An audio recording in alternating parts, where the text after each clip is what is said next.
జాతి అభివృద్ధి కోసం మరి ఎక్కడ ఇల్లు కట్టుకుంటే వాస్తును కూడా ఆనాడే ఆయన చెప్పిండంటే మరి ఎంత గొప్ప మేధావి మనం అర్థం చేసుకోవచ్చు.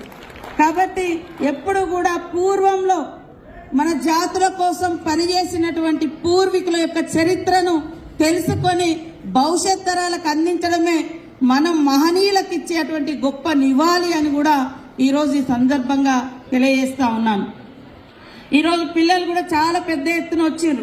ఈరోజు పాశ్చాత్య సంస్కృతి రకరకాలుగా మనల్ని లాక్కపోతుంటది.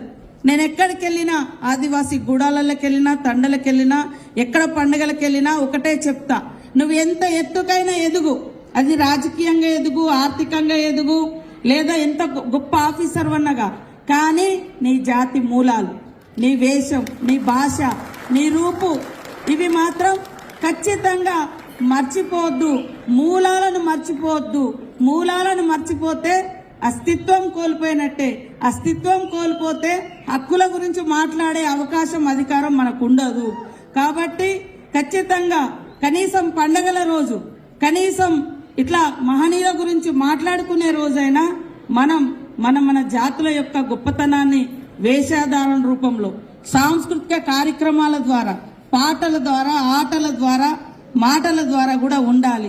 సేమ్ టైంలో ఇళ్లలో కూడా భాషను మాట్లాడుకోవడం అనేది కొనసాగించాలి. చాలా మంది చెప్పుకోవడానికి ఇన్ఫీరియర్గా ఫీల్ అవుతారు, మేము ఇది కాదు అని. కానీ ఎప్పుడు కూడా మనం పుట్టి పెరిగినటువంటి ప్రాంతాలు, మనం పుట్టినటువంటి కులాల, జాతుల పేర్లు చెప్పుకోవడంలో తప్పు లేదు. అది ఉంది, ఆ జాతుల పేరు చరిత్రలో లేదా రికార్డులలో ఉంది ద్వారా మనం ఎదుగుతాం.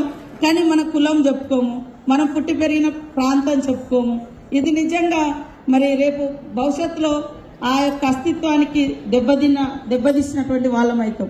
ఇక్కడ మరి ఎంతో మంది శరత్ గారు కానీ, ఐఆర్ఎస్ బలరాం నాయక్ గారు కానీ, లీడర్స్ అంటే అధికారులు, మనం ఎప్పుడూ కూడా మళ్ళీ సమాజానికి లేదా ఊర్లకు, మనం పుట్టి పెరిగినటువంటి ప్రాంతాలకు ఖచ్చితంగా కొంత వెనుకకి ఇవ్వాలి. మనం ఎదుగుతాం, కానీ మనతో పాటు ఉన్నటువంటి మన గూడాలు, తండలు, పల్లెలు ఏవైతుంటాయో అక్కడి కూడా మనం సంపాదించిన దాంట్లో కొంత సేవను చేయాలి. ఆ సేవా మార్గమే ఈరోజు సేవాలాల్ మహారాజ్ గారు మనకు బోధించడం జరిగింది.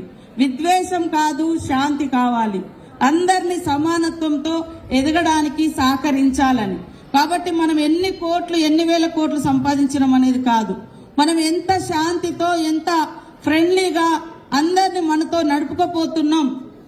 నడిపిస్తున్నాం అనేది కూడా వారి బోధనలలో, మరి సేవాలాల్ మహారాజ్ గారి యొక్క బోధనలలో, ఆయన యొక్క టీచర్స్ లో ఉంది. కాబట్టి ప్రతి ఒక్కరం కూడా అది ఫాలో కావాలని కోరుకుంటూ, ఈరోజు రాష్ట్ర ప్రభుత్వం తప్పకుండా, ఇప్పుడే మన శరత్ గారు ఒక 1 year ప్రణాళిక నివేదిక చదవడం జరిగింది.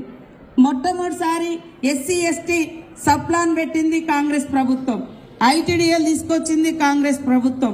కాబట్టి గత కొన్ని సంవత్సరాలుగా ఈ సబ్ ప్లాన్ కు నిధులను పక్కదారి పట్టించారని, గత సంవత్సరం 17,000 కోట్లకు పైగా ఎస్టీలకు స్పెషల్ డెవలప్మెంట్ కేటాయించి తండాలలో, గూడాలలో, పల్లెలలో, దళిత వాడలలో, అన్ని ఏరియాలలో రోడ్ల నిర్మాణానికి సీఎం గారు, డిప్యూటీ సీఎం గారు కూడా అత్యధికంగా నిధులు ఇవ్వడం జరిగింది. అది ఆల్రెడీ వర్క్ స్టార్ట్ అవడం జరిగింది. కాబట్టి ఇక్కడ ఉన్నటువంటి అనేక మంది మేధావులు కావచ్చు, పిల్లలు కావచ్చు, మీరు ఊర్లలో, తండాలలో, పల్లెలలో చూసినప్పుడు ఎలా చేస్తే బాగుంటది అనేటువంటి సలహాలను కూడా మాకు ఇవ్వండి, ఇక్కడ ఉన్నటువంటి పెద్దలకు ఇవ్వండి.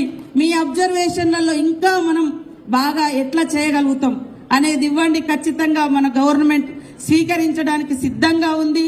తప్పకుండా మరి ఇందాక రాముల్ నాయక్ గారు చెప్పినట్టుగా, పెద్దలు చాలా మంది అడ్వైజ్ చేసినట్టుగా నెక్స్ట్ ఇయర్ లో మరి పెద్ద ఎత్తున మనం నిర్వహించుకోవడం కోసం, ఇక్కడ వాస్తవానికి చిన్నగా అయిపోయింది కాబట్టి బయట ఒక పెద్ద ఎత్తున కార్యక్రమం సేవాలాల్ మహారాజ్ గారి యొక్క జయంతి ఉత్సవాలు నిర్వహించుకోవడం కోసం మీరు చెప్పినటువంటి విన్నపాన్ని మనమందరం సీఎం దృష్టికి తీసుకెళ్లి తప్పకుండా అది ఇంప్లిమెంటేషన్ అయ్యే విధంగా, అదే విధంగా భాష కూడా 8th షెడ్యూల్లో చేర్చే విధంగా, ఇక్కడ నుంచి అసెంబ్లీకి వచ్చే విధంగా కూడా మరి ముఖ్యమంత్రి గారి దృష్టికి తీసుకెళ్తామని తెలియజేస్తూ, పెద్ద ఎత్తున తరలి వచ్చి సేవాలాల్ జయంతి ఉత్సవాలలో పాల్గొన్న మీ అందరికీ నమస్కారాలు. చాలా విషయాలు అందరు చెప్పడం జరిగింది కాబట్టి ఇక మిమ్మల్ని ఎక్కువసేపు కూర్చోబెట్టదలుచుకోలేదు.